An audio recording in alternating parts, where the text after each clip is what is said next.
कान्हा पर माखन फेंक शिशुपाल करता है उनका अनादर। क्यों माखन चोर, कैसा लगा मेरा स्वागत?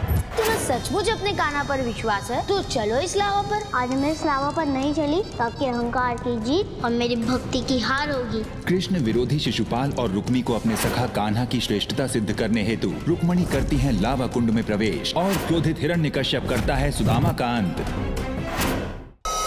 रुक्मणी के कष्टों को स्वयं पर ले भक्त को भगवान से भी उच्चतम स्थान देते हैं श्री कृष्ण। परीक्षा मेरी थी किंतु दुख आपने सहा। आग पर मैं चली और तलवा आपका जला। मेरा ताप आपने धारण कर लिया था ना। और बांसुरी बजा करते हैं शिशुपाल के मंगल को अमंगल में परिवर्तित।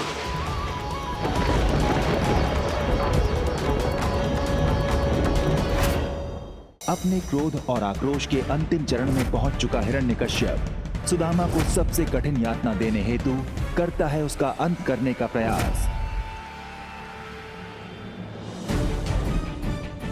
किंतु अपने भक्त की रक्षा हेतु कान्हा धारण करते हैं नरसिंह अवतार।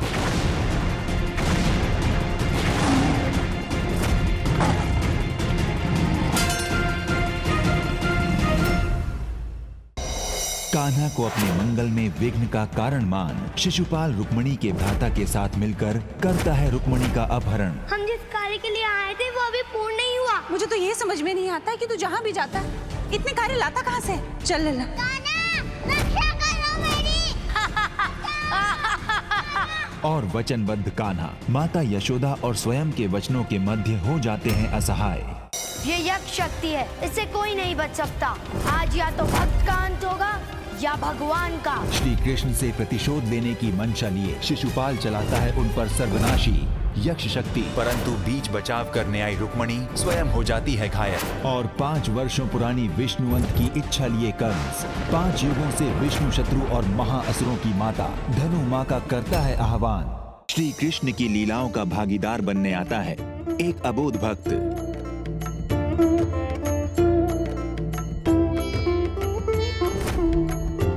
जो श्री कृष्ण की भक्ति में त्यागता है स्वयं के प्राण। असुर प्रजाति की जननी असुरी माता धनु का होता है पृथ्वी पर आगमन। अब क्या नया मोड़ लाता है असुर माता धनु का आगमन श्री कृष्ण के जीवन में। मैं पराजित नहीं हुआ, मुझे छला गया है। हे नारायण, अपने भक्त को न्याय दिला। शिवांग के पिता के साथ हुए छल और अन्याय का न्याय करने हेतु कान्हा अपने भक्त शिवांग को न्याय दिलवाने की रखते हैं नींव। अब तुम पराजित होगे और माँ संगीत का सुरमणि के पुत्र के द्वारा ही तुम्हें दंड मिलेगा। कल देखिए परम अवतार श्री कृष्ण और विक्रम बेताल का महासंगम। क्यों पार्वती को बचाने के लिए कृष्ण खड़े हुए शिव के विरुद्ध।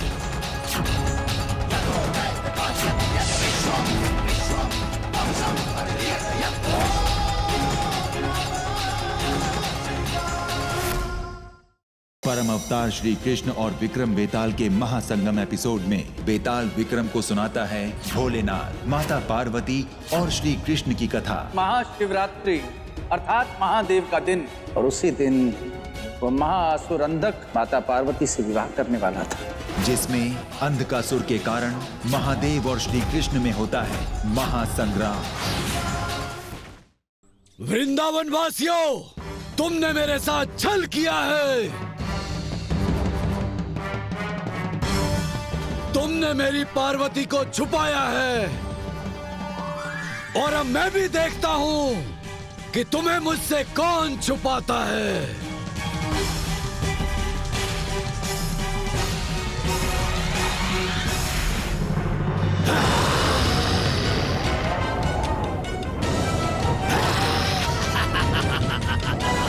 ये अंधक तो अपने अहंकार में सचमुच अंधा हो चुका है। क्या करें, कैसे रोकें इस अंधक को? नहीं, हम अपने कारण सबका जीवन संकट में नहीं डाल सकते। अब हमें अंधक के सम्मुख जाना ही होगा। माता, आप हमारी अतिथि हैं और हम अपने अतिथि का कोई अहित नहीं होने दे सकते। किंतु एक व्यक्ति के लिए पूरे वृंदावन को संकट में डालना, ये कहाँ तक उचित है नंदलाल? माता, आप चिंता मत कीजिए, मैं किसी को कुछ नहीं होने दूंगा, ये मेरा वचन है।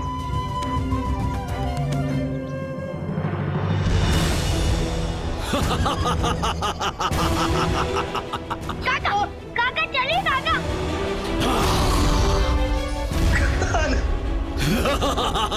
काका, हमें कभी भी संकट से डरना नहीं चाहिए, अभी तो उसका सामना करना चाहिए। अब चलिए काका, चलिए चलिए काका। वृंदावन वासियों, अंतिम चेतावनी दे रहा हूँ मैं तुम्हें। अभी तक तो मैंने कुछ नहीं किया है। यदि अब मेरी पार्वती मेरे समक्ष नहीं आई तो मैं पूरे वृंदावन को जलाकर राख कर दूंगा। असुराज!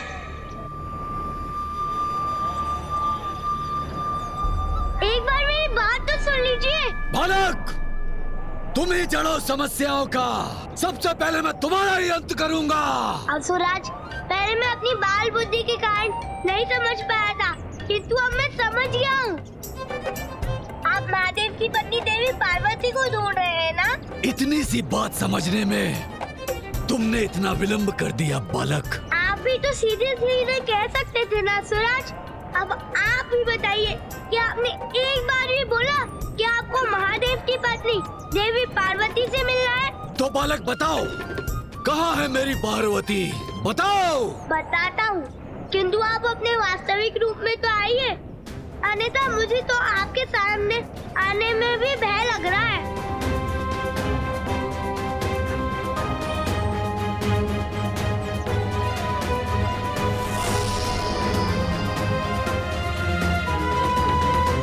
अगर तुम अपने और अपने वृंदावन की भलाई चाहते हो तो बुलाओ उस पार्वती को। मैं इसी समय पार्वती से विवाह करना चाहूँगा। असुराज, माता पार्वती का विवाह आज नहीं हो सकता। उनका विवाह केवल महाशिवरात्रि के दिन ही हो सकता है। इसलिए आज आप लौट जाइए और कल अर्थात महाशिवरात्रि के दिन आइए। बालक, मैं भली भांति समझ चुका हूँ, क्योंकि तुम समस्या का समाधान नहीं करते बल्कि उसे टालते रहते हो। अब मैं पार्वती का दर्शन किए बिना कहीं नहीं जाऊंगा। माता धनु कंस को विष्णु के वामन अवतार को पराजित करने का मार्ग सुझाती है। ये वामन लोक का द्वार है जो तुम्हें तुम्हारे परम शत्रु परम अवतार श्री कृष्ण को उसके अंत तक ले जाएगा। कृष्ण भक्त शिवांग और उसकी मां पर आ पड़ती है विपदा। तुम्हारे पास सिर्फ एक ही मार्ग बचा है, या तो तुम मुझसे विवाह कर लो या तो मैं तुम्हारे पुत्र की जीवा काट दूंगा। कैसे करेंगे कान्हा वामन शक्ति की रक्षा, या फिर सुनेंगे अपने भक्त की पुकार। हमारी गुड़िया, हमारी मिश्री को बचा लो। क्या हुआ मिश्री को? उसकी जान खतरे में है। उतरी बाबा के पास गई तुमने जान बचाने के लिए। मिश्री रुको। हम नहीं रुकेंगे, आप जाइए। विजय, कहीं नहीं जाओगी तुम यहाँ। मिश्री, पीछे गाड़ी आ रही है।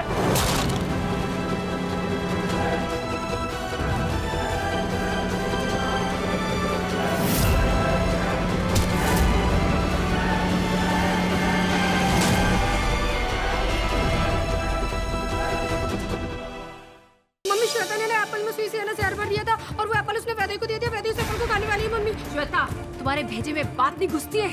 मैंने मना किया था ना, जाओ के रोको उसे।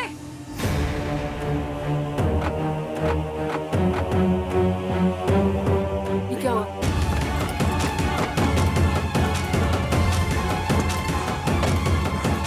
वो शक्ति को ना एहसास हो गया श्वेता की करनी का। अब वो हमसे बदला लेने आएगी। टपली बजाते हैं कि आपका टपली बजा दें। जरूर कीजिए।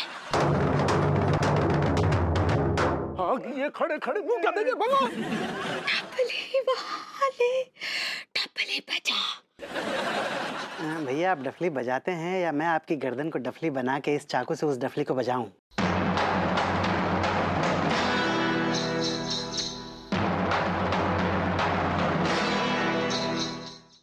पिताजी को गए 10 साल हो गए और 10 साल से हमने अपने जन्मदिन नहीं मनाओ। अब बच्चों बोले थे मम्मी तुम्हारा बर्थडे कब मने हैं, कब मने हैं। अरे मने को जन्मदिन मने को हम बादू है जा साल तुम्हारा जन्मदिन मने को। सारे घर को ध्यान है कि कल तुम्हारी बरसी है। हप्पू, हाँ? हम सोच रहे हैं कि कल पाठ रखवा दें तुम्हारे पिताजी की याद में।